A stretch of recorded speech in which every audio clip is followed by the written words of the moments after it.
Jesus was killed in the flesh. However, afterwards, he was resurrected as a spirit being. He was resurrected in the spirit, not of the flesh. This point is at 1 Peter chapter 3 verse 18.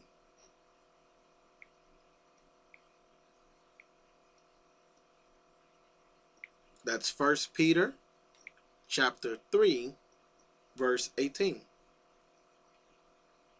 which reads,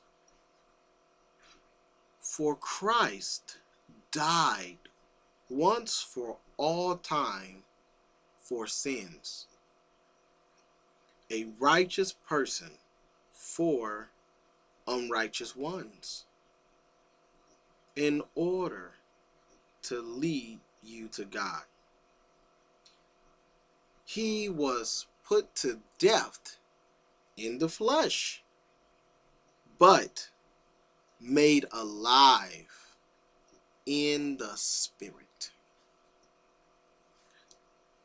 End quote. So this is just one point of understanding when Jesus was put to death. He was put to death in the flesh. He was a man. He was a physical man on earth. He was made in the flesh. It says,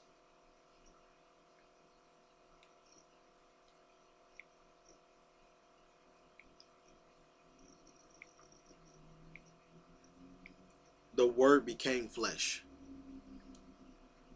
At John chapter 1 verse 14, it says how the Word became, the key word is became flesh. So we can see from John chapter 1 verse 14, it says Jesus was of the flesh. However, at 1 Peter chapter 3 verse 18, it says how after Jesus was put to death in the flesh, he was made alive in the spirit. So when Jesus was resurrected, he wasn't resurrected just as he himself has resurrected other ones that were killed.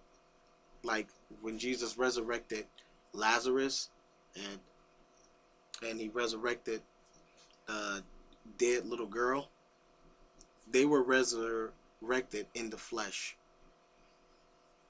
Jesus was resurrected in the spirit. And he was the first one to go through that process system like that. That's why at Revelation chapter 1 verse 5, it says, "And from Jesus Christ, the faithful witness, the firstborn from the dead." So I'm going to stop right there where it says the firstborn from the dead. There were people who died and was resurrected that Jesus healed. How is Jesus the firstborn from the dead? Well, he's the firstborn from the dead because he's the first one to be resurrected in the spirit as a spiritual person, not as a fleshly person.